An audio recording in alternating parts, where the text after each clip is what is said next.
ubadku waa deeqina waana ubax darayo dareen kolkoliyo daryeelay u baahan yihiin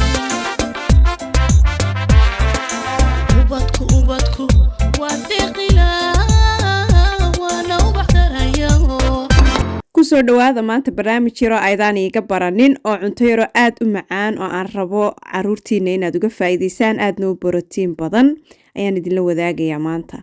Halkan waxaa inoogu jiraa boorash iyo beed. Boorash waan u malaynaya inaad wada garanaysaan, beedna waa beed, 2 xabo beeda iyo boorash. Waxaan ku darayaa malqacad sonkor ah. Malqacada sonkorta ah kadib waxa aan ku darayaa daqiiq. daqiiqda waxaan ugu darayaana waxa weeyaan maadaama aan rabo inaan sidii mulawaxa oo kale u sameeyo mulawaxa ahaan boorashkana aanu isu kay qabsanahayn inay iskugu ka yara adkayso. Malqacad iyo badh ayaan ku daray oo daqiiq ah. waxa kale oo aan ku daray botor sida halkaa idinka muuqata. botor baan ku daray ama subag yar ama saliid yar hadba waxa aad haysatid baad ku darsanaysaa. waa sonkortii boorashkii halkan waxaan ku haystaa bak bulfa ama baking powder si aad hadba u garanayso. intaa markaan halkaa ku wada shubay caanaan soo qaaday si aan ugu qooyo kadibna aynu isugu qasno. cuntadan waa cunto yaroo markasta aad iyo aad noo caafimaad badan, markastana caruurtaydu ay weydiiyaan maanta ma inoo samaynaysaa. waxaan rajeynayaa caruurtiinuna inay aad uga heli doonaan.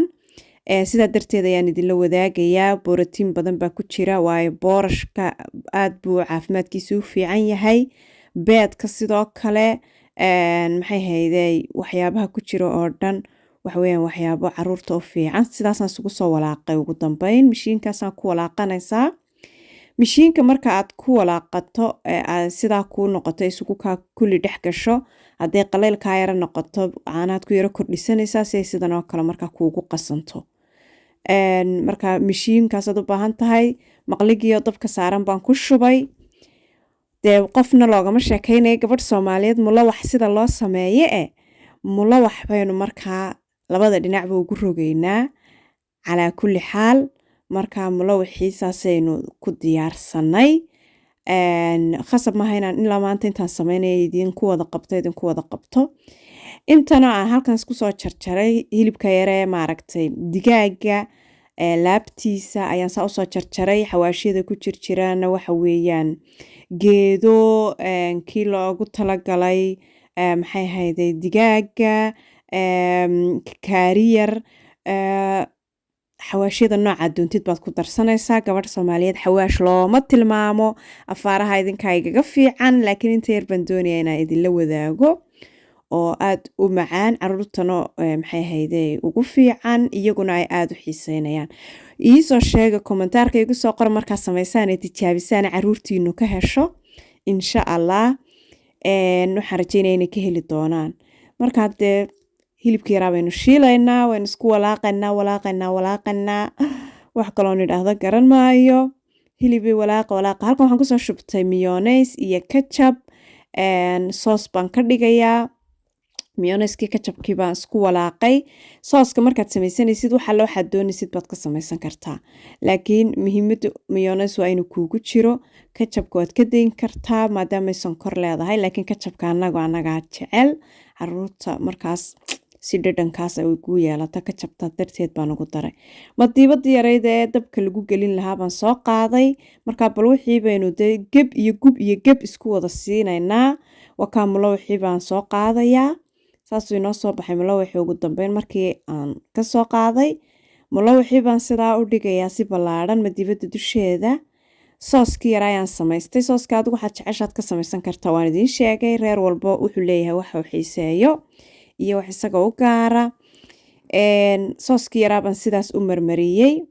mararka qaar anigu waxaan ka sameeyaa kareemka cad adag oo aan yara karkariyey. marka waxaad doontid baad kareemka ka samaysan kartaa. ayaad sooska ka samaysan kartaa. saasaan u mariyey kulli markaan saa ugu wada daliigay. hilibkii yaraa baan soo qaaday waan dhex dhigay. markaan hilibkii soo qaaday ee aan dhex dhigay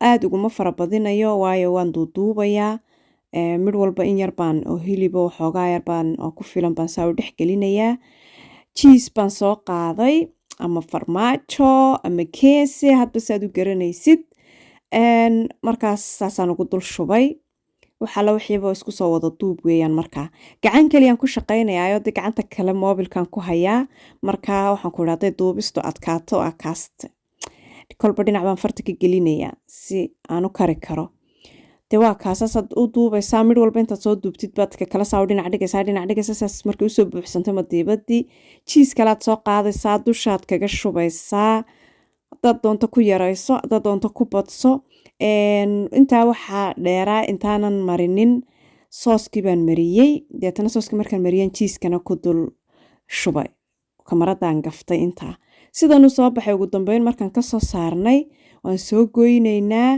maasha allah dhadhankiisana markaad soo dhadhamisaan ila soo wadaaga insha allah maxay haydey waan idin sheegay cunto karinta aad baa igaga fiican tihiin laakiin wixii yare muhiim ah oo simbal ah anigu waxyaabaha fudfudud baan jecelahay oonan in fara badan kijada dhex taagnaanahayn oo dee isku dhuuqna ah marka waa kaas sidaasu soo baxay dhinacaasaan intaas sidaa u saarayaa dhinacan kale waxaan u baneeyay inaan saladhka dul saaro intaas waxaan ku idhi cunto dhan oo wax hilib u dhiganta weeyaan yaa saas adeed wakaade maasha allah bay soo baxaysaa dhadhankeeduna waa kaale arag wax adag ma aha waxaad meelo ka doondoonaysid ma aha assalaamu calaykum saasaan idinkaga tegayaa like share iyo comment intaba idinkaan idinku hadla